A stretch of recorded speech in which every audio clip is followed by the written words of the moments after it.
Olá, pessoal, boa noite. É um prazer receber vocês aqui para falar sobre a Lei Maria da Penha, nessa data tão importante.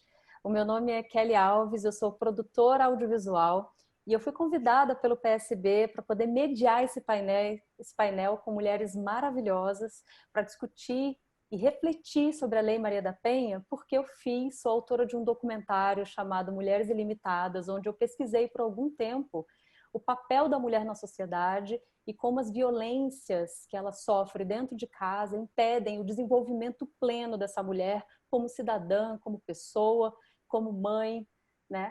E a gente vai discutir um pouco sobre isso hoje.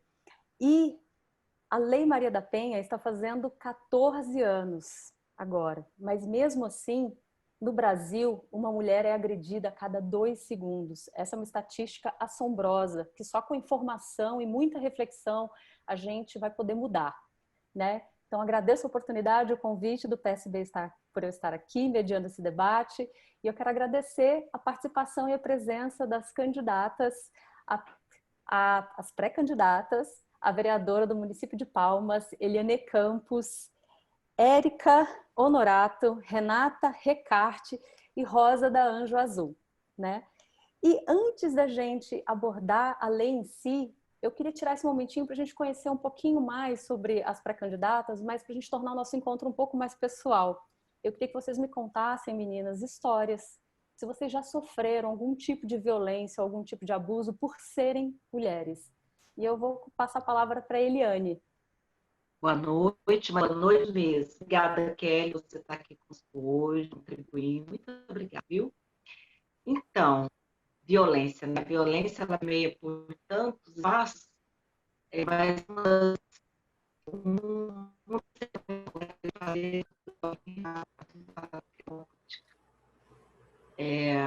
eu sofri muito quando eu coloquei meu nome à disposição como pré-candidata, como candidata em 2014.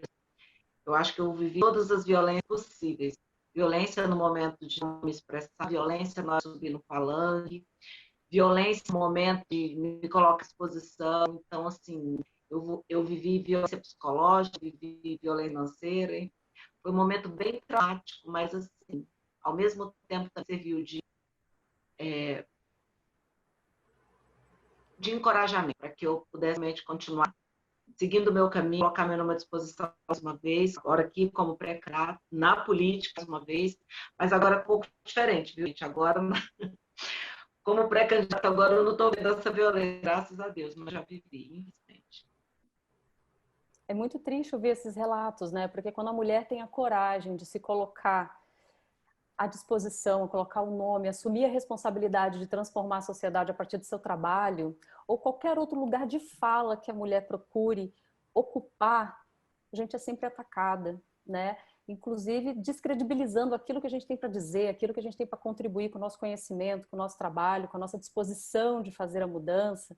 Então nós temos que lutar muito para conseguir alguns espaços, né? E essa realmente é uma grande violência, não ter espaço, lugar de fala, né? Isso é muito importante. E eu queria ouvir a experiência da Érica, se você tem alguma coisa para nos relatar nesse sentido, se você já sofreu algum tipo de violência. Boa noite, Kelly. Então, eu, igual a Eliane, né, as últimas violências que eu tenho passado é acerca do momento que me apresento como pré-candidata, né? Então, o fato de ser mulher, às vezes, na maioria das vezes, né, a pessoa não coloca tanto crédito. E como eu sou líder do movimento suprapartidário, nós temos um grupo de 51 mulheres que são pré-candidatas em todo o país. E eu tenho percebido no grupo que isso é uma reclamação muito recorrente acerca das agressividades, principalmente no meio virtual, né? Nós tivemos candidatas que até receberam foto do órgão masculino, né? Perguntando se poderia satisfazê-la de alguma forma, que não queria saber de voto, mas que poderia proporcionar outros momentos para elas. Então, é esse tipo de abordagem, esse tipo de violência, né, que faz assim a gente ficar pensativa, né? Que mundo que a gente está entrando, mas a gente tem um lema lá dentro que a gente não vai desistir, e uma segura na mão da outra e a gente está aqui para ocupar espaço. Né? Esse tipo de abuso acaba soando muito como intimidação, uma forma de Isso. intimidar a mulher e de mostrar que aquele lugar não é dela, né? Que é para ela não estar ali. E isso é muito complicado, a gente tem que realmente se posicionar, ser forte, nos apoiar, entender que precisa enfrentar esse tipo de coisa para que outras mulheres não passem por isso, porque se a gente não provocar essa transformação, esse tipo de conduta vai continuar se perpetuando, né? Então, é difícil, tem que ter coragem, mas a gente vai conseguir. E aí eu vou passar a palavra para Renata Eckhart contar um pouquinho dessa história para a gente. Boa noite, Kelly, é um prazer. Boa noite a todos que estão ouvindo. Você falando agora, me ocorreu uma situação que é bem peculiar para mim, né? Eu fui diretora de escola durante 6 anos e teve uma vez, dentre várias coisas que aconteceram, mas teve uma vez que foi muito marcante para mim, que eu estava na secretaria da escola e eu estava abaixada, eu acho que procurando um livro ou fazendo alguma coisa, não lembro, e entrou um casal na escola para procurar sua matrícula. Aí falou assim, alguém aí? Aí eu levantei rápido, né? Eu esbaforida, que eu estava procurando alguma coisa. Eu falei, pois não, querida, eu quero falar mesmo com a direção. Não quero falar com você, nem com secretária, com ninguém, eu quero falar com a direção mesmo. Porque nós queremos tratar de um assunto mais particular e tal. Eu deixei ela falar o quanto ela quis. Falei, pois não, você já está falando com a direção da escola. Você já está falando com a diretora. Então, seja qual for o assunto, agora nós vamos na minha sala e você pode me relatar melhor e tal. Ela ficou bem constrangida, né? O marido também. Ah, sim, eu não esperava. Então, eu acho a dificuldade de ver uma mulher negra, né? E eu levantei, eu acho que eles me viram numa posição, né, muito normal, de uma direção, sentada ali, esperando alguma coisa. Eles não esperavam isso, acharam que eu não poderia estar na posição de direção, né? E eu fiquei muito chocada com aquilo. De início, eu tratei normalmente, conversamos, até o aluno continuou, fez a matrícula, ficou na escola, mas eu nunca mais esqueci que as pessoas, elas têm um preconceito muito grande quando elas veem uma mulher negra numa posição de destaque, seja o menor que for. Elas realmente não estão acostumadas com isso. Então, eu acho uma violência muito grande achar que a mulher, pela cor, ela pode ser determinado o valor dela, sabe? Isso é uma coisa que me marcou bastante. Não, com certeza. Sendo mulher, sendo negra, né? A gente precisa normalizar a presença das mulheres em qualquer posição, em qualquer trabalho, né? Acho que discutir desigualdade de gênero é discutir papéis. Para que os papéis existem, né? Mas para nos colocar em posição de igualdade, a gente precisa discutir bastante, refletir sobre essas divergências, essas diferenças, né? E muitas dessas diferenças a mulher sofre por um machismo estrutural e sofre dentro de casa. E é para isso que veio a Lei Maria da Penha, né? E é sobre ela que a gente vai falar hoje para esclarecer pontos muito importantes. Agora que a gente já sabe um pouquinho da experiência, da vivência de cada uma de vocês, a gente vai falar da lei em si. Mas antes de falar dos avanços que a lei proporcionou, acho que é muito importante entender a história, o que é a Lei Maria da Penha e como que isso tudo começou. E aí eu vou convidar a Eliane Campos para falar para a gente sobre isso. A Eliane, ela é pré-candidata a vereadora de Palmas. Ela é jornalista, olha, o currículo é grande, então eu vou ler, tá? Ela é jornalista, é ex-secretária de Desenvolvimento Social de Palmas, é autora do Despertar Cidadã e atualmente é a primeira vice-presidente estadual do PSB. E eu queria passar a palavra para você, Eliane, o que você tem a dizer para a gente sobre a Lei Maria da Penha e como isso tudo começou? Hoje comemoramos 14 anos dessa lei que foi sancionada pelo governo federal, a Lei 11.340 de 2006, que recebeu o nome de Lei Maria da Penha. Gente, não tem como falar dessa lei sem antes falar quem é Maria da Penha. Maria da Penha Maia Fernandes é uma farmacêutica farmacêutico-bioquímica, nascida no estado do Ceará.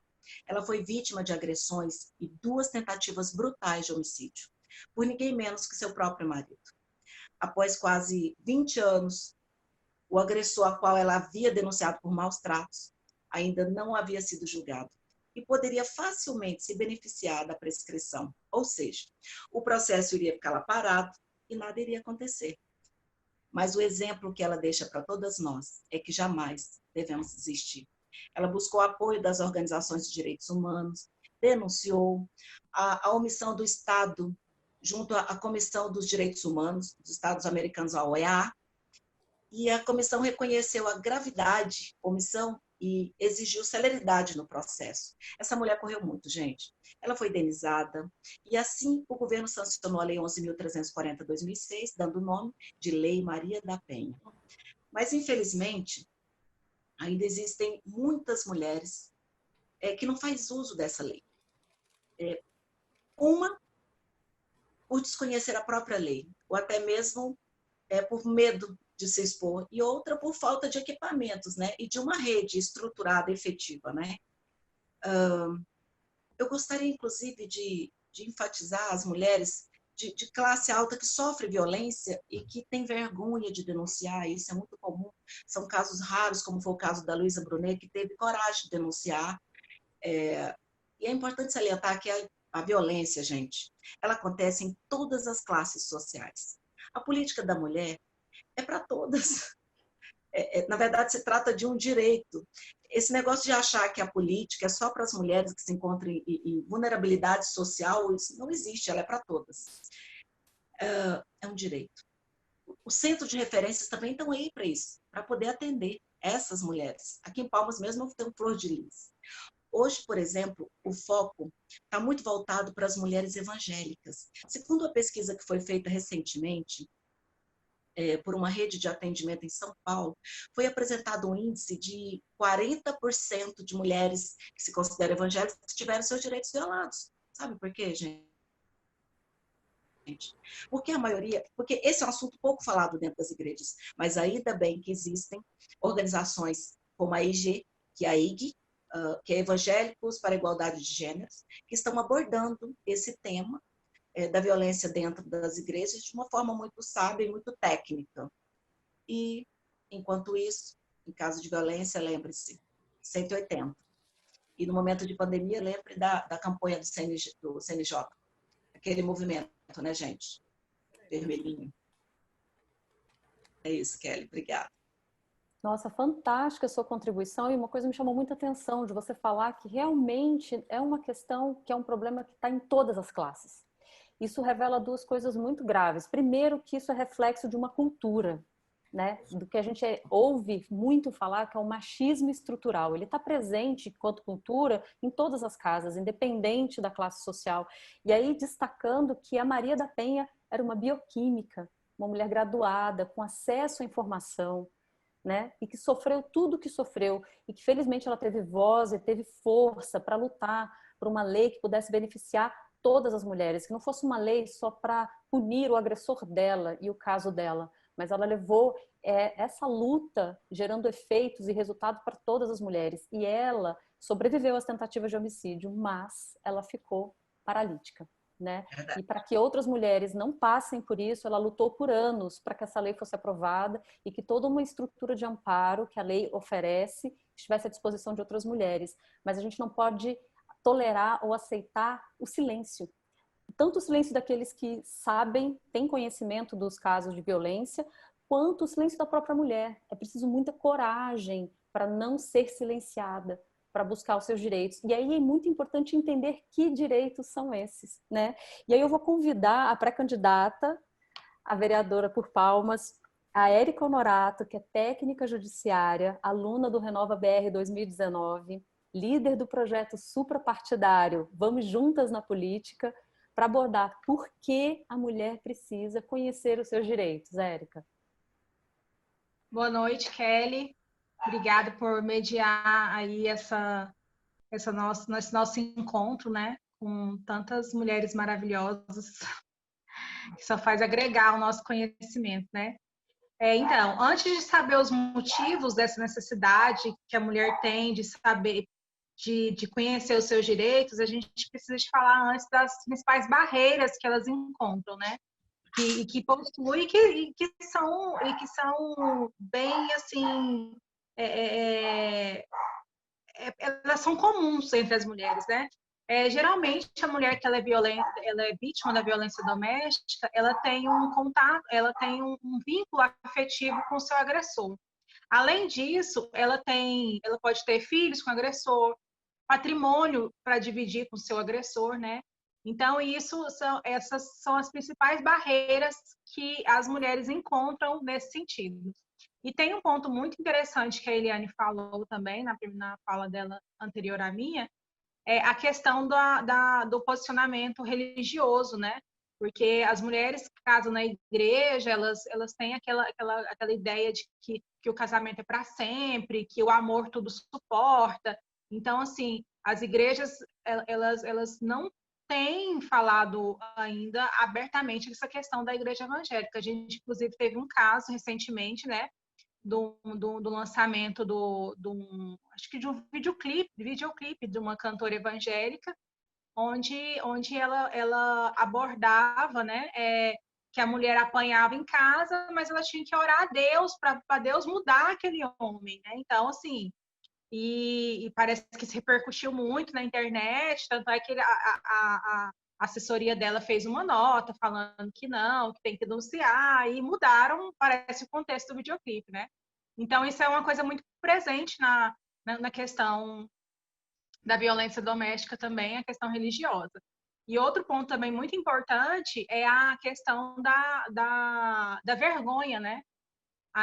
Aqueles ditos populares que tem, que a mulher gosta mesmo de apanhar. Gente, nenhuma mulher gosta de apanhar, né? Ninguém gosta de ser violentada. Então, assim, e isso quando chega na esfera judicial, que a mulher desiste do seu processo, ela desiste de dar continuidade na sua ação, isso parece que fortalece, né, essas questões. Não, a mulher tá lá, ela gosta de apanhar, ela não pensa nela, ela tá lá porque ela não consegue ir sozinha, e realmente ela não consegue sozinha.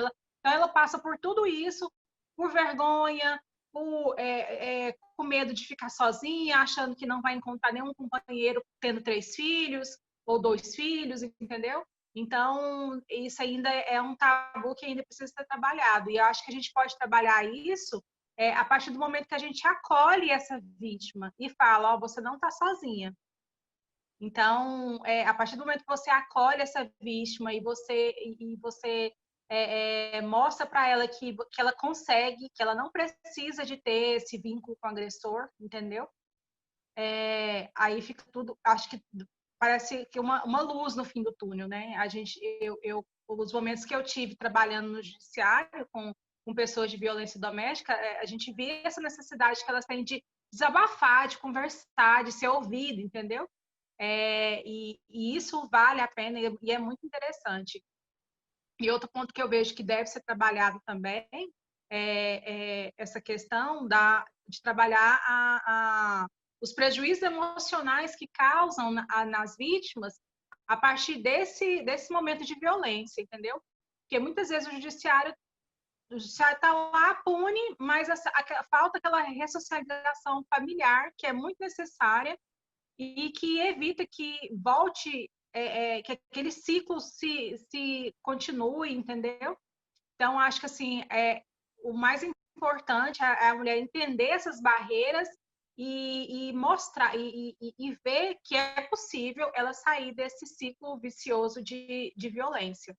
E aí, para falar sobre os tipos de agressão, quais são os tipos de violência doméstica que existem, eu vou convidar a pré-candidata a vereadora de Palmas, a Renata Ecarte, que é professora, coordenadora do coletivo de mulheres Feira das Manas, PMW, secretária de Economia Criativa do PSB Palmas, coordenadora de campo do Cidades Criativas, para falar um pouco sobre os tipos de violências que são praticadas contra as mulheres e os avanços da Lei Maria da Penha nesse sentido. Érica, é com você.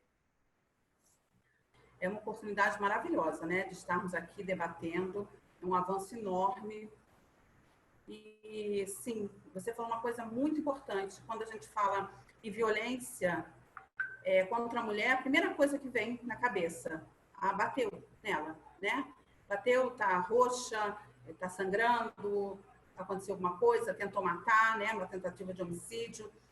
Isso é a primeira coisa. Então, as mulheres não têm muita informação de outros tipos de violência que elas sofrem e nem sabem que estão sofrendo, né? E dentro da família existe muito esse tipo de coisa e a mulher não se dá conta do que ela está sofrendo, do estado psicológico, às vezes, que ela está dentro daquela família, por uma violência que ela está sofrendo e não se deu conta ainda. Isso vai minando, ao ponto da mulher chegar ao mais extremo, né? De tentar um suicídio, uma mulher tentar entrar numa depressão profunda. Então, aqui nós vamos detalhar algumas coisas, de repente, para a mulher ter que identificar alguma coisa que ela está sofrendo, alguma violência que ela possa estar passando no momento, e ela se alertar e ver que isso é, sim, uma violência, e ela está, sim, amparada para poder prestar queixa contra esse tipo de violência, né? Então, a mais comum, digamos assim, né, se podemos dizer isso, infelizmente, a violência física, né, que vai desde tapas, empurrões, chute, bofetada, tentativa de asfixia. Tudo isso é o mais comum, é o que a gente vê, infelizmente, todos os dias, que é a violência física. Depois disso, nós temos uma muito séria, que é a violência psicológica, que a mulher sofre aquelas doses homeopáticas, que todo dia tem alguma coisa que a aflige, que a deprime, que a deprecia, que a deixa se sentir menor, que pode ser humilhação, ela pode estar sendo humilhada, ameaça de agressão, ameaça de tirar alguma coisa dela, ameaça sabe, você fizer isso, eu vou tirar os filhos de você, Tudo isso é uma forma de minando a mulher através da forma psicológica, né? Da mulher se sentir abatida, reprimida, fraca, né? A privação de liberdade, aquele homem que não deixa... Aquele homem, aquela pessoa que está no âmbito familiar, que não deixa a mulher estudar, não deixa a mulher trabalhar, e ela vai crescer com isso, então isso, de repente, afeta essa pessoa e não deixa ela fazer. Então, temos também a violência sexual. A violência sexual vai desde das expressões verbais, né, que nós ouvimos, que são coisas que nos deixam muito humilhadas, às vezes, perante os outros, ou a nós mesmas, e nós não temos culpas, e às vezes nos sentimos culpadas de ter ouvido aquilo. Tem também toques e carícias, né? O homem tem que aprender a ouvir não. A mulher diz não, é não. Não interessa. Isso é uma violência sexual, sim. A violência moral, que é a injúria, a calúnia, a difamação, que muitos homens usam desse artifício quando terminam uma relação para denegrir a imagem da mulher perante os amigos, a família. E tem também uma violência que é pouco falada, que é a violência patrimonial, que é a violência que pode se destruir um objeto, documentos que essa pessoa possa vir a utilizar, que essa mulher possa fazer uso para poder se proteger, a própria casa, vou depredar essa casa, terminar com a casa para você não ter direito a nada. Então, são violências que ocorrem todos os dias, sabe? E a gente tem que ficar atenta para saber que está sofrendo esse tipo de violência e que pode fazer alguma coisa contra isso. Mas, em contrapartida, nós temos avanços também, né? A Lei Maria da Penha acaba que vai tendo avanços que vão agregando a Lei Maria da Penha e as pessoas conseguem também muito melhor fazer coisas através desse avanço, como a Lei 13.772, que é de 2018, que diz que reconhece a violação da intimidade como violência doméstica, né? E é crime registro não autorizado de nudez e ato sexual. Nós já vemos tantas vezes aí que o namorado, o marido, grava o ato sexual e depois se prevalece disso contra a mulher. Isso é crime, né? Agora é prescrito, é crime. Em 2012 também foi estabelecido que qualquer pessoa poderá registrar formalmente uma denúncia Não precisa ser a pessoa que está sendo agredida, uma pessoa que está no âmbito familiar, ela pode registrar essa queixa para ajudar essa pessoa. Então, nós temos que estar atentas às formas de lei que tem para nos ajudar, né? Muitas vezes nós não fazemos, a mulher não faz, porque ela não sabe os direitos que ela tem e ela não sabe que o que ela está sofrendo é uma violência. É muito importante falar isso. E outra coisa que você trouxe, Renata, que eu acho extremamente importante, que a gente pensa que a Lei Maria da Penha é só para punir o agressor companheiro, né? A companheira, o companheiro ou o marido, mas não é. Qualquer membro da família. O pai, a mãe, qualquer pessoa que crie esse tipo de situação e cometa essas violências, a lei também protege, né? Protege a mulher contra esses outros tipos de violência e de abuso. Então é importante a gente ficar atento. Isso foi curioso para mim. Eu mesma imaginava que era só o homem, o parceiro, e não é. Então é muito importante a gente conhecer nossos direitos e saber como reivindicá-los e ter toda a estrutura de apoio, né? Falando das violações dos direitos das mulheres e da sua integridade física, moral e psicológica, a violência impacta em várias outras áreas, inclusive no desenvolvimento econômico dessas mulheres, né? E muitas das que sofrem agressão são mulheres que têm uma certa dependência econômica. E aí a importância da criação de políticas públicas que promovam o desenvolvimento econômico, né, dessas mulheres. E aí eu gostaria de ouvir sobre essa promoção do desenvolvimento social e econômico e a importância de entender quando a violência é crime. Eu queria convidar a pré-candidata ao Legislativo de Palmas, a Rosa Anjo Azul, que é advogada, ativista dos direitos humanos, especialista em direito público e da saúde da pessoa com deficiência e fundadora da Associação Anjo Azul Autistas do Tocantins. Minhas colegas já falaram muito bem aí sobre a Lei Maria da Penha, né? Quero parabenizá-las. Para agradecer a você também por estar aqui, né, mediando essa conversa. A Lei Maria da Penha, ela é uma lei que veio para proteger a mulher, né, de violência doméstica ou familiar. O agressor não necessariamente precisa ser um homem, né? A violência é contra a mulher, mas o agressor pode ser outra mulher, inclusive, né? Contando que seja uma violência doméstica dentro do ambiente familiar, qualquer um pode ser o agressor, independente de gênero. A lei veio para proteger a mulher. Essa lei, ela trouxe muitas mudanças. Antes da Lei Maria da Penha, os crimes eram punidos com cesta básica, multas. Então, a mulher agredida, o cara ia lá e pagava uma multa, uma cesta básica, e ficava por isso mesmo, né? Era considerado crime de menor potencial ofensivo. Com a chegada da Lei Maria da Penha, os crimes foram punidos mais severamente, né? E a gente teve várias novidades, que são as medidas protetivas, que é o afastamento, né, do agressor por qualquer tipo de comunicação, né? Então, ele não pode se aproximar por nenhum tipo, inclusive por telefone, e também o afastamento do agressor do lar, né? Que muitas vezes as mulheres não denunciavam porque o agressor estava dentro da sua casa, então ela ia denunciar e corria o risco de voltar para casa e ser assassinada. Então, a Lei Maria da Penha trouxe essa novidade, que é o afastamento e também o afastamento do lar e o afastamento de distanciamento. A lei traz 5 situações, né, de violência contra a mulher, que foi explanada aí pela Renata, né, que são a violência física, a violência psicológica, a sexual, a patrimonial e a moral.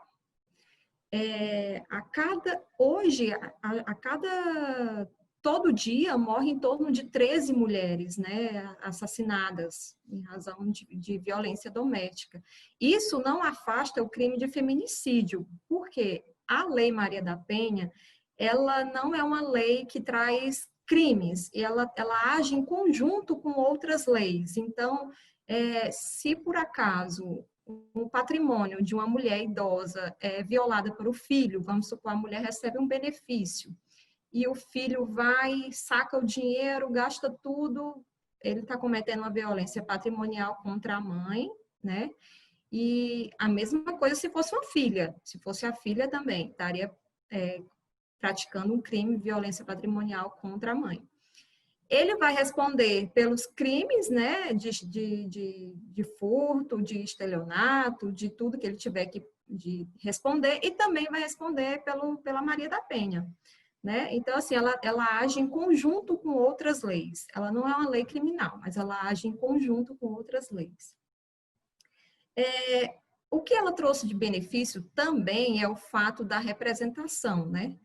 Antes da lei, a mulher tinha que representar o agressor em caso de lesão corporal leve ou culposa, né? Então, ela tinha que fazer a representação. Depois da lei, essa representação não é necessária, somente em alguns casos que é necessária essa representação, que é o caso de crime de ameaça, né? Que é mais difícil de comprovação, então ela tem que fazer essa representação. Mas a gente tem que levar em consideração que ainda existe muito déficit, né, na lei. Não podemos esquecer também das mulheres deficientes, né, que eu falo que não existe proteger a mulher e não proteger a mulher deficiente. Hoje, a mulher deficiente, ela sofre 3 vezes mais agressão do que a mulher que não possui nenhuma deficiência. E ela ainda tem um problema que muitas vezes não consegue nem denunciar, porque algumas têm alguma deficiência que não fala, alguma deficiência de mobilidade, então a gente tem ainda muito que avançar nesse sentido. Mesmo que uma mulher deficiente consiga chegar a uma delegacia para fazer uma denúncia, lá não tem ninguém, né? Vamos supor que uma surda queira fazer uma denúncia, lá não tem ninguém que vá ampará-la para fazer esse tipo de denúncia. Então, isso tudo ainda tem que crescer bastante. Com relação à lei, ela foi criada para dizer que a mulher tem proteção integral e que ela é o centro da lei, essa Lei Maria da Penha. É necessário fazer ainda um trabalho educacional, né, para que ela tenha uma efetivação, é preciso fazer um trabalho multiprofissional com essas mulheres violentadas, né, é preciso elas terem um acompanhamento, é preciso ter uma recolocação no mercado de trabalho, porque muitas ficam vivendo as agressões dentro do ambiente familiar, porque não tem condições financeiras de se sustentar, né, ou sustentar os filhos, então todo esse trabalho tem que ter um cuidado com a mulher, o cuidado com a mulher, tanto no psicológico, como ela ter uma vida independente, como ela desenvolver um trabalho que vai engrandecê-la, que vai trazê-la de volta à vida, porque dentro do ambiente de violência, ela vai morrendo todos os dias, né? Enfim, há muito ainda o que ser feito. Mas, assim, a gente teve grandes avanços, mas ainda existe muito o que ser feito. Muito obrigada. Obrigada, Rosa. E é interessante isso porque uma coisa é a lei, outra coisa são as políticas, né? De estado ou de município que fazem essa lei entrar em prática e programas em torno da lei que possam beneficiar e tentar resolver o problema do ponto de vista sociocultural. Né? Então, do mesmo jeito que a mulher, a partir do momento que ela aciona a lei, ela é amparada pela lei, é feita uma punição do agressor e ela é amparada, mas é amparada como? Ela estava nesse local de agressão porque ela não tinha condições de se sustentar, ela entra num programa de desenvolvimento de renda para que ela possa se libertar definitivamente disso. Esse homem, hoje em dia, se uma pessoa comete uma transgressão ou ela comete algum crime ou tem algum problema de trânsito, às vezes ele tem que ficar 1 ano fazendo escola de trânsito, né? Para voltar a ser, ou quem sabe, se tornar um bom motorista. E esse homem que cometeu agressão, qual que é a política, qual que é o programa para ele também, para que ele consiga mudar essa forma de agir, de pensar e se comportar em sociedade? Agora, você falando uma coisa muito interessante que eu queria explorar um pouquinho mais e ouvir a opinião de todas as outras, é qual a relação, né? O Brasil está entre os 10 países onde existe o maior número de casos de homicídios femininos, né, ou feminicídios, por N razões, né? Nós estamos entre os 10 maiores nesse ranking, que é um ranking péssimo da gente figurar, né? Então, qual que é a relação, queria discutir um pouquinho com vocês, qual que é a relação entre a Lei Maria da Penha e a lei do homicídio feminino ou do feminicídio, né? Porque você falou que a lei da Maria da Penha, ela não é uma lei criminal, mas a lei de homicídios e o feminicídio é uma lei criminal. Qual que é a relação entre essas duas leis? Como elas podem ser aplicadas? Já que você estava com a palavra, eu vou manter com você, aí depois você passa para a colega. Então, a Lei Maria da Penha, ela não é uma lei criminal, né? Ela não é uma lei que pune. Já o feminicídio é uma lei que protege a mulher, né? Também, mas já em crimes de homicídio, né? E ela é uma lei que ela fala que matou simplesmente pelo fato de ser mulher, entendeu? Então, o feminicídio ele é um crime que é cometido pelo simples fato dela ser mulher.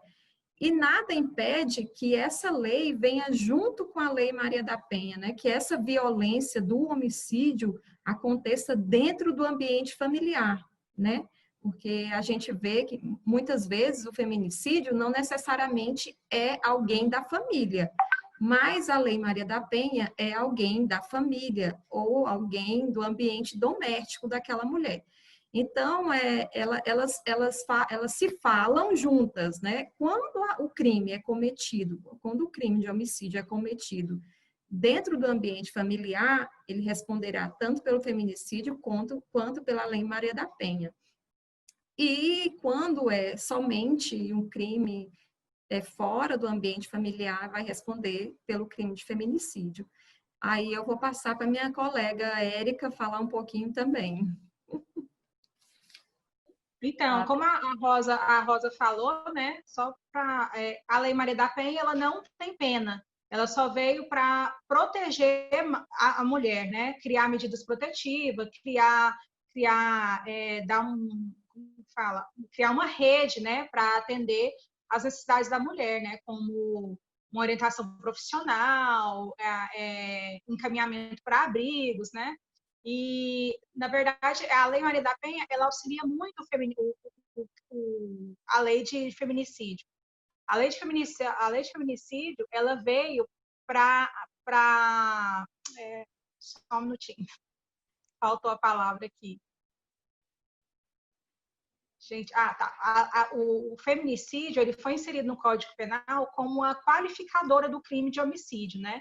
Então, assim, enquanto o crime de homicídio ele tem a pena de 6 a 20 anos, com a qualificadora do feminicídio, esse crime passa de 12 a 30 anos. Então, ela qualifica o crime de homicídio, né? E fica muito para a autoridade policial fazer o relato e constatar que foi um crime de feminicídio. Ele olha se a mulher, a vítima, ela teve uma medida protetiva anterior, se ela já teve um boletim de ocorrência lavrado acerca de violência doméstica, né? Então, tudo isso aí leva a autoridade policial a relatar e fazer o indiciamento de que o agressor né? Entender o histórico dessa relação para poder colocar esse agravante no crime. Isso, né? Então, facilita muito essa questão da Lei da Maria da Penha, facilita muito para a gente, para a polícia, identificar que houve um crime de feminicídio. Então, é só isso. Maravilha, muito obrigada, Érica, pela contribuição. E a gente está chegando no final, e aí eu queria trazer um pouquinho mais para a realidade de Palmas, tudo isso que a gente está conversando, né? De poder entender e ouvir de vocês, de quando se trata de políticas públicas para a mulher, como que a gente pode trazer tudo isso para a realidade de Palmas, qual que é a situação de Palmas hoje, e o que seriam propostas interessantes ou importantes serem levadas ao conhecimento do público, das mulheres, da sociedade como um todo. E aí eu queria deixar aberto para vocês responderem, né? Todas vocês contribuírem com o que vocês pensam sobre as políticas públicas para a mulher, para Palmas, para as mulheres palmenses. E aí eu vou passar a palavra agora para a Eliane Campos. Não, me perdoa, vou passar a palavra para a Rosa.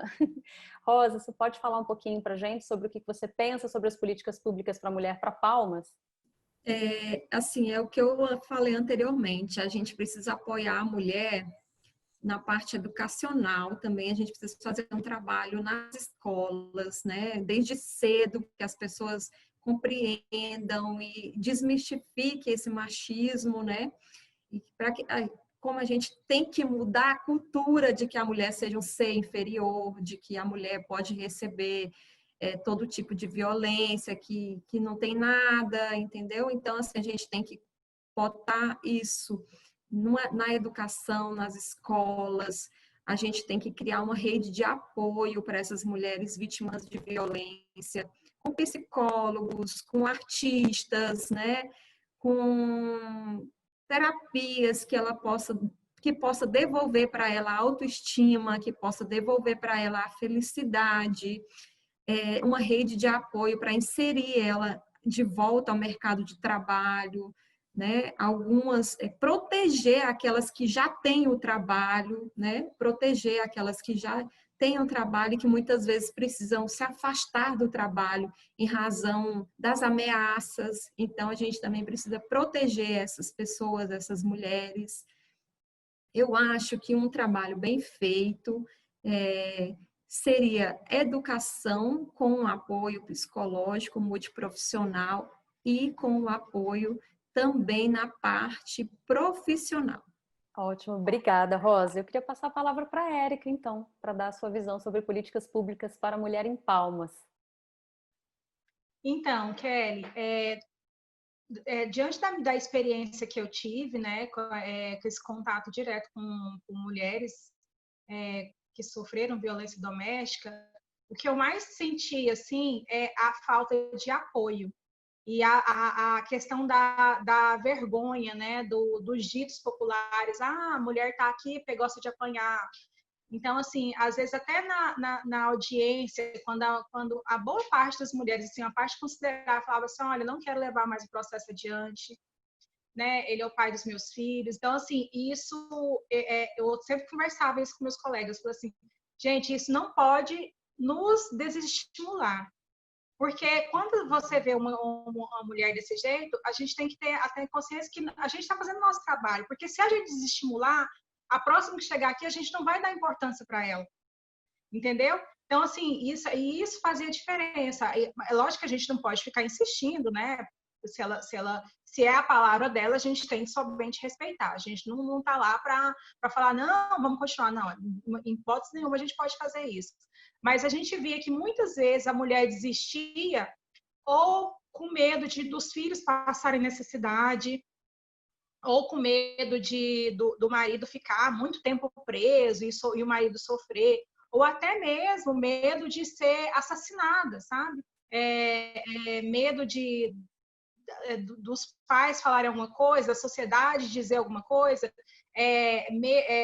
levar muito em consideração, você agora, quem que vai querer você com 3 filhos? Você está muito velha para separar, é melhor ele do que sem ele. Então, assim, são esses tipos de escuta que muitas vezes impediam a mulher levar adiante o processo, né? E de fato, se ver livre daquela situação. Né? Então, assim, o que eu acredito mesmo é que a gente possa criar políticas efetivas, né? E fazer valer o que já tem em lei e fazer valer de verdade o que está aí e criar políticas mais efetivas, porque a causa da agressão da mulher são questões urgentes. A mulher, quando ela é agredida, ela precisa sair urgente de casa, ela precisa de soluções imediatas. Então, é uma coisa que a gente tem que pensar em conjunto e que fazer valer mesmo que ela seja efetiva e rápida, né? É isso que eu penso. Tem que se fazer as leis, mas fazer com que elas sejam aplicadas, dar condições para que elas sejam efetivamente aplicadas, né? E eu queria ouvir a Renata, então, sobre quais são suas propostas, o que você pensa sobre a política da mulher para Palmas.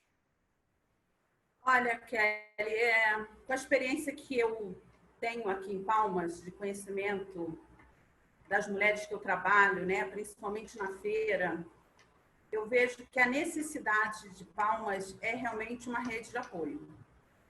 Sabe? As mulheres precisam ter autoestima.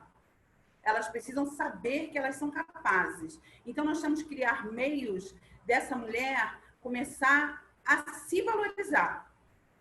Sabe? E um dos meios eu tenho plena certeza disso, oficinas, criar condições dessa mulher fazer oficina para ela aprimorar o que ela sabe, dar a essa mulher condições de escoar o que ela faz. Muitas mulheres trabalham em casa, elas fazem artesanato, elas fazem comida, elas fazem uma série de coisas, mas não têm oportunidade de colocar isso à venda. Elas não têm oportunidade de mostrar o trabalho que elas fazem. Então, você faz um local onde ela é reciclada, onde ela consegue ali aprender, melhorar o que ela faz e consegue ali saber também como que ela pode vender aquele produto dela. Então, ela vai começar a acreditar nela, ela vai começar a ter uma estima elevada, ela vai começar a não aceitar muita coisa, porque muitas mulheres, eu creio que elas se sentem muito fragilizadas pelo fato de não terem como se manter. Então, se você der oportunidade à mulher para ela ter uma condição de se manter, sabe, de desenvolver algum trabalho e de ver que ela sim tem capacidade, além de tudo que ela faz, ela tem mais capacidades ainda, eu acho que isso é primordial, eu acho que é uma saída excelente. Eu estou falando, assim, da experiência que eu tive, que eu tenho com as mulheres daqui, sabe? Que começaram de uma forma na feira e estão de outra forma, cresceram e falam sempre, mudei, a minha vida mudou e agora eu me sinto outra pessoa, eu vi a capacidade que eu tenho. Muitas vezes eu fazia um trabalho e dentro de casa falava para mim, isso aí não vai vender nunca. E vai na feira e vende, faz um sucesso enorme, as pessoas amam. Então, começar isso. O importante é fortalecer essa rede, né? Essa rede de enfrentamento, que ela esteja fortalecida, mas aí vem também a segurança pública, vem a saúde, vem a educação, habitação. Tudo isso tem que estar muito bem ligado para dar o apoio a essa mulher que está florescendo, digamos assim, que ela vai começar realmente a ver que ela é capaz, sabe? E para tudo isso acontecer é preciso recurso, né? A gente não tem como fazer as coisas se não tiver recurso. E esse recurso nós sabemos de onde vem, que é da lei de diretrizes orçamentárias. Então, nós precisamos, sim, ter pessoas que destinem dinheiro, que destinem verba, que destinem orçamento, para a gente poder fortalecer a rede de mulheres. É isso. Maravilha. Obrigada pela contribuição, Érica. Vou passar para a Eliane falar para a gente o que você pensa sobre a política pública da mulher para Palmas. Então, Kelly, eu acho importante ressaltar que, apesar da população exigir punição, mais do que punir, é preciso restaurar, reabilitar. É preciso fortalecer a rede, fazer a política pública da mulher acontecer de fato. É preciso tratar o problema na causa. Gente, toda mulher que tem um filho deseja o melhor para esse filho. Tem uma mãe e uma mãe não desiste do seu filho.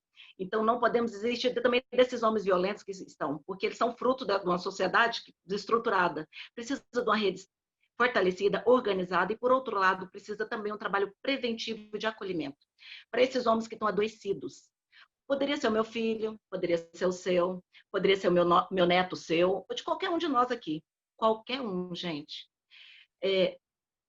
Embora a Lei Maria da Penha determina, desde 2006, a criação de centros de educação e reabilitação para os agressores de mulheres, e que exige o encaminhamento do homem denunciado por violência doméstica para o acompanhamento psicossocial, isso não vem acontecendo, infelizmente. Mas existe, por outro lado, grupos reflexivos que estão fazendo uma grande contribuição para a política da mulher e que é prevista na Lei Maria da Penha. Esses acompanhamentos visam educar o agressor, para que possam discutir a gravidade do crime e que não volte a agredir novamente mulheres, sobre a orientação de um mediador capacitado para tratar de casos de violência doméstica. Eu estou acompanhando um trabalho que eu estou apaixonada, gente, maravilhoso, que está sendo feito por dois grandes profissionais, o Alexandre e o Gustavo, que são os criadores do Eles e Elos, lá em Campinas, São Paulo.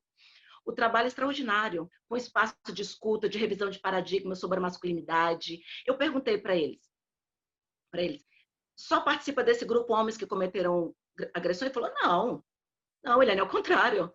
Sua maioria, os homens que compõem o grupo, são homens de bem, e eles estão querendo buscar esse novo modelo, esse entendimento, entendeu? Esse novo comportamento. Mas não que nós também não temos no grupo homens que cometeram algum tipo de violência ou agressão. Faz parte, é para isso que a gente criou o grupo. Essa escuta é para isso. A gente abre esse espaço. Eu achei muito legal, gente. Eu confesso que eu fiquei maravilhada com o trabalho deles. Um exemplo para nós aqui em Palmas, para que a gente possa trazer como política pública. Eu vou fazer uma live, inclusive, semana que vem. É importante, eu acho que todo mundo poderia participar. É fantástico.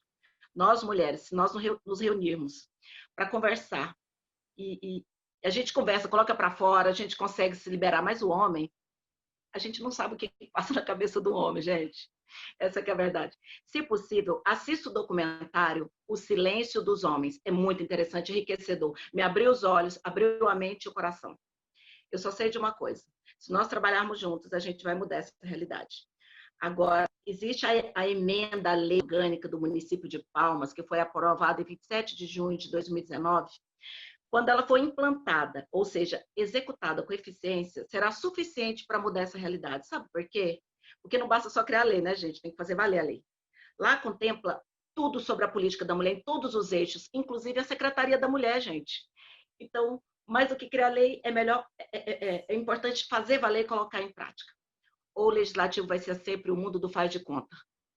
Entendeu? Os faz de conta que trabalha, a gente faz de conta que participa, e as políticas públicas faz de conta que acontece. E a gente vai viver no mundo de Nárnia, né, gente? Fazendo de conta. Então, a gente tem que rever isso. Se existe uma lei orgânica do município, então vamos fazer valer. E eu acho que agora a gente colocando à disposição como pré-candidatas, a gente sabe que existe uma lei que era federal, que trouxe para o âmbito municipal, que está aí, uma lei orgânica, então a gente pode colocar ela em prática. De que forma? Cobrando, fiscalizando. E é esse o nosso papel quando a gente ocupar espaço. Então, é isso. Gente, que encontro maravilhoso estar aqui com vocês, poder discutir tudo isso, ouvir tanta gente com experiência enriquecedora e com disposição de fazer as coisas mudarem, né? Com entendimento de causa, mas e com muita disposição, com muita garra de fazer as coisas mudarem. E assim, numa sociedade desigual, todo mundo sofre. A gente está falando da mulher porque a mulher é uma parte muito frágil. E a mulher, não que seja hoje, ela assume o papel de núcleo da família, ela que conecta a família, filhos, marido, todo mundo, mas esse é um papel de todos, né? De ser esse ser familiar. E a família é o menor núcleo da sociedade. Quando as coisas funcionam dentro de casa, funcionam na família, tudo funciona fora.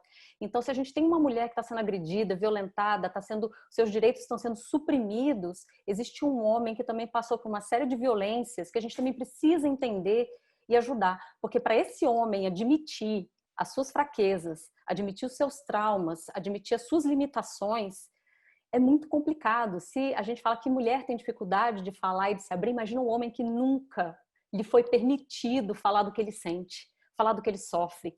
Então é muito mais difícil, né? A gente precisa, a política para a mulher, ela inclui o homem, ela inclui os filhos, ela inclui a família toda, porque a violência contra a mulher, ela prejudica todas as pessoas envolvidas, toda a família, né? Sofre e tem impacto sobre isso. Então, políticas que apoiem psicologicamente, que melhorem a autoestima, que dê condições de renda, de independência financeira, são extremamente importantes. Desculpa, Kelly Alves, eu estou dizendo o seguinte, que a nossa lei orgânica, inclusive, ela já contempla todos os eixos. Então, a partir do momento que a gente tiver uma lei orgânica, que dentro dessa emenda, que é a 066, ela realmente acontecendo, resolveu o problema, gente. Rede fortalecida, entendeu? A lei orgânica acontecendo e a Secretaria da Mulher, pronto. Fantástico.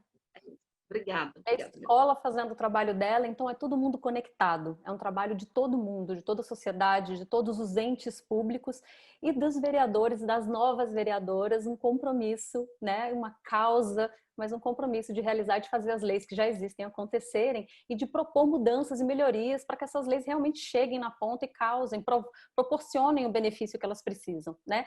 Então, antes de encerrar o nosso encontro, vamos fazer uma selfie?